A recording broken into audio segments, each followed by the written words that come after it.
A segunda epístola de Pedro, sabe, não é só um texto antigo perdido no tempo. É, na verdade, um alerta. Um alerta urgente, uma mensagem que consegue atravessar milênios e falar diretamente com a gente hoje. Vamos mergulhar juntos para entender como essa carta nos avisa sobre os perigos, tanto os que vêm de dentro, quanto os de fora, que ameaçam a nossa fé. E olha, a carta já começa nos colocando para pensar com uma reflexão que é essencial.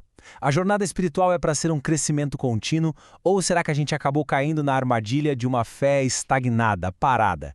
Essa é a grande questão que vai guiar toda a mensagem de Pedro. Para a gente entender essa mensagem a fundo, vamos seguir um roteiro bem claro. Primeiro, o chamado para crescer. Depois, a gente explora qual é o fundamento apostólico da fé. Em seguida, vamos encarar de frente o alerta sobre os falsos mestres, nos firmar na promessa do retorno de Cristo e, por fim, descobrir o que realmente significa viver com uma esperança ativa. Então, a primeira sessão já nos leva direto para o coração do problema. O interessante é que Pedro não começa apontando o dedo para fora, mas sim para dentro. O alerta dele é sobre aquele perigo silencioso, sabe? O da acomodação, da estagnação espiritual. Mas aqui vem a boa notícia. A base para esse crescimento todo já foi dada. A fonte de uma fé madura não é algo que a gente precisa buscar desesperadamente, mas sim algo que já foi recebido. O quê? O conhecimento de Cristo. É como se as ferramentas já estivessem todas nas nossas mãos. E Pedro nos dá um mapa bem prático que a gente pode visualizar como uma escada. A vida cristã não é um evento único, sabe? Aconteceu e pronto, não. É um processo, uma construção. A gente tem a fé como alicerce, e a partir daí, o chamado é para ir adicionando, degrau por degrau, excelência moral, conhecimento, domínio próprio e todas as outras virtudes. É um movimento constante, sempre para cima. E o alerta aqui é bem sério. A falta de crescimento não é uma coisa neutra, sem consequências. Segundo Pedro, isso leva a uma espécie de cegueira espiritual, a um esquecimento da própria essência da fé, que é a purificação dos pecados. Para se manter firme na caminhada, é preciso esforço contínuo. Certo, então como é que se combate essa estagnação? Na segunda sessão, Pedro nos leva de volta para o alicerce, para a base de tudo. Ele vai reforçar a credibilidade e a autoridade da mensagem que sustenta toda a fé cristã. Essa afirmação é absolutamente fundamental. A fé cristã, de acordo com Pedro, não se baseia em mitos ou em historinhas bem elaboradas para inspirar as pessoas. Não. Ela se apresenta como um fato histórico, algo ancorado num testemunho real. E para provar o que ele está dizendo, Pedro relembra um momento muito poderoso, a Transfiguração, aquele evento no monte em que ele e outros apóstolos viram a glória de Cristo revelada. Eles não estavam contando algo que ouviram falar, eles afirmam ter sido testemunhas, com os próprios olhos, daquela majestade. Mas a fé não se apoia só na experiência pessoal de alguém. Pedro aponta para algo ainda mais firme, a palavra profética, ou seja, as Escrituras. Ele a descreve como uma lâmpada num lugar escuro, um guia totalmente confiável que exige a nossa total atenção para a gente não tropeçar no caminho.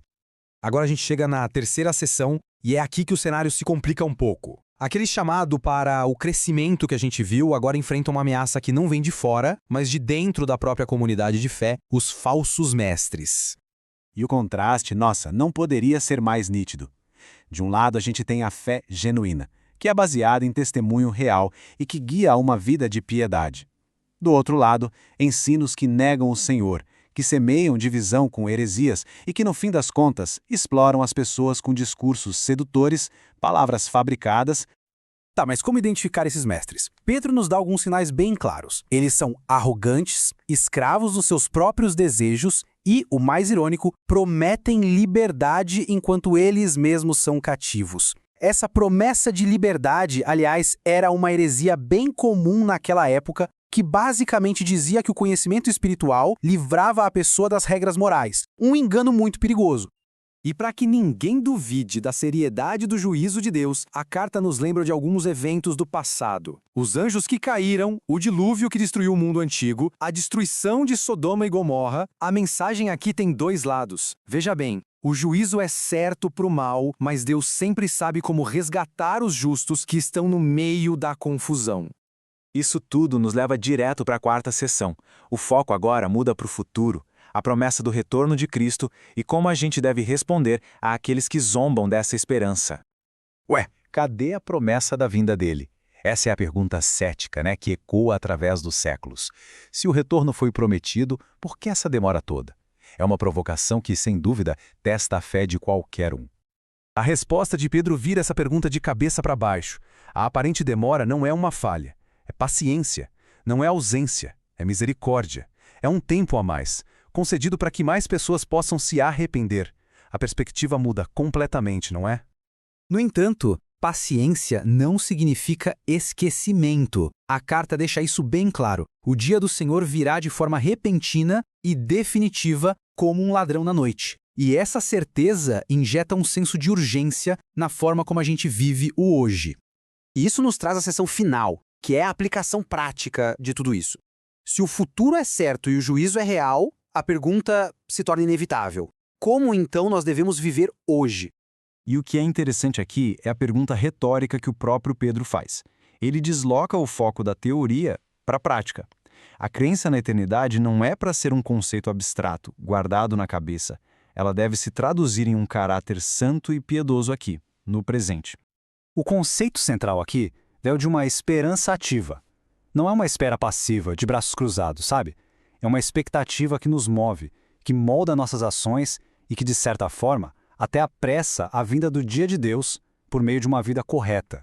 E a carta termina amarrando os dois pontos essenciais. O chamado final é para um crescimento equilibrado, na graça, que se reflete em como a gente vive, e no conhecimento, que se reflete no que a gente crê. Um não pode existir sem o outro.